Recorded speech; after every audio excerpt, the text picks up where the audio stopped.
clearly we are not in Tennessee anymore. This is amazing and phenomenal what we are getting to experience and see right now. So we left Tennessee for a fun 10-day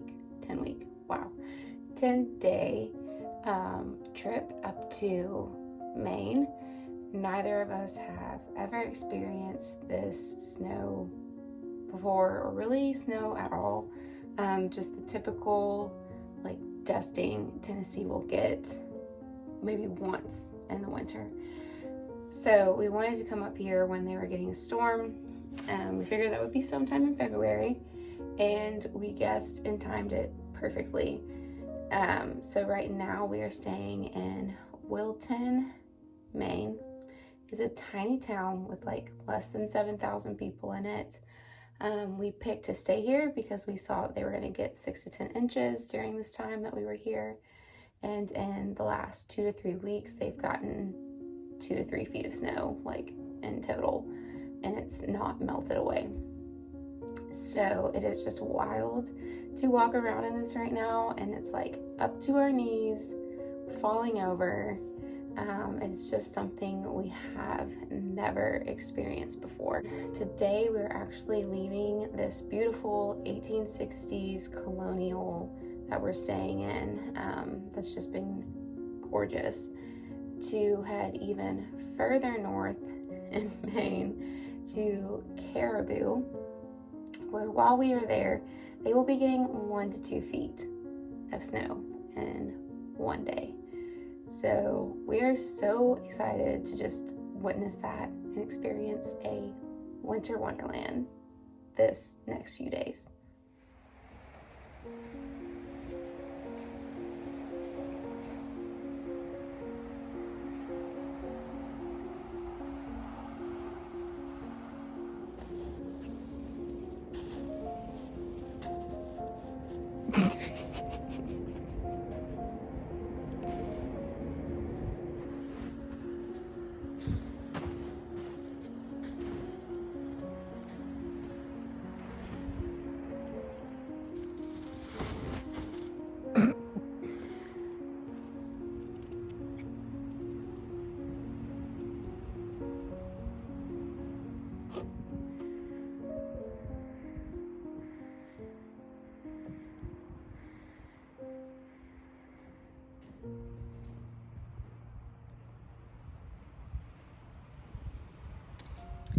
So the big thing that inspired me to share this little trip with you, it's kind of not what we normally do on here, but I have something that definitely pertains to all the gardening things, is on our way up to Maine from Tennessee.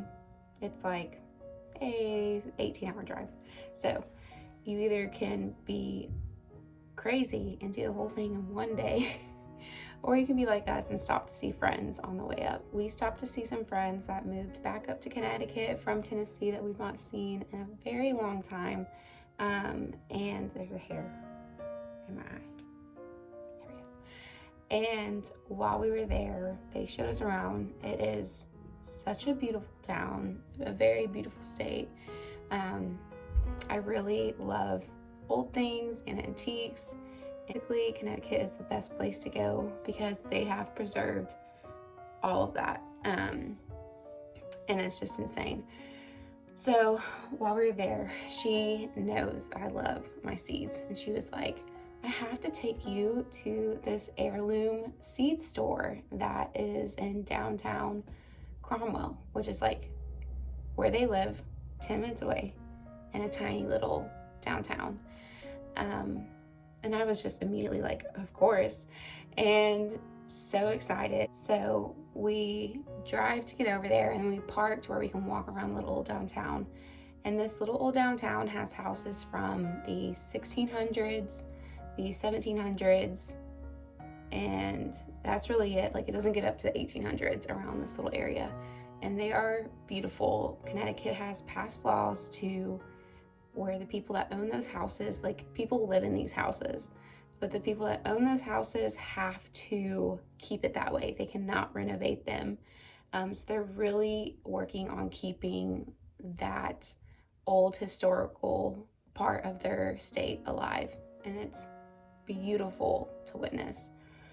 So we were like walking around, and I was just like gasping at all these just such old houses that are still here and reading all the stories about them.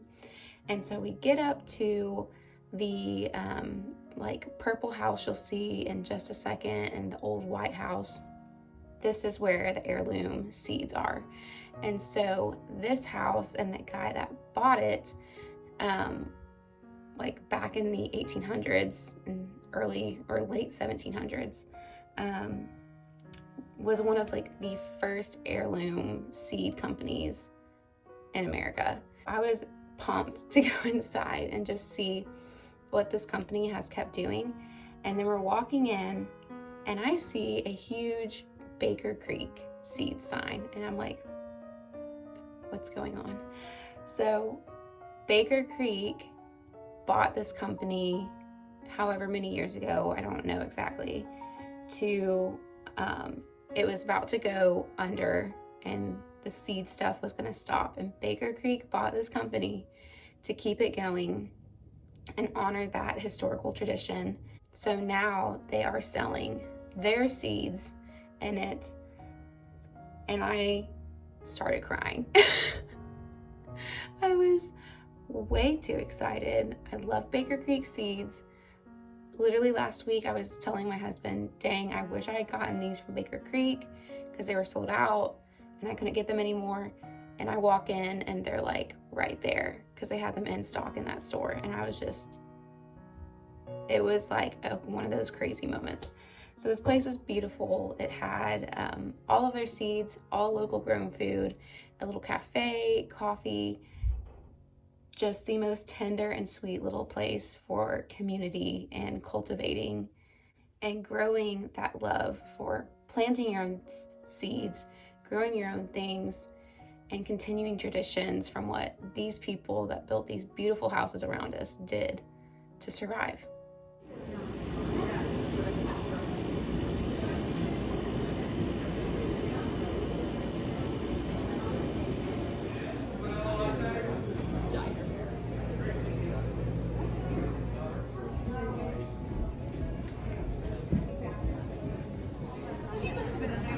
We'll get them to make it.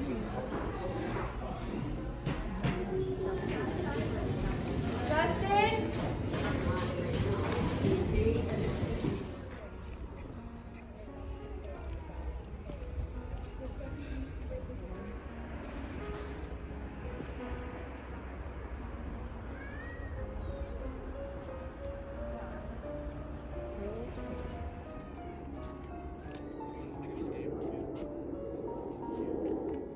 I hope you were able to enjoy and just be in a little bit of a winter wonderland with this quick little vlog showing you what we were up to, where we've been. And I just had to show you the seeds and this awesome little thing that we stumbled upon. Thank you for hanging out with me today, guys.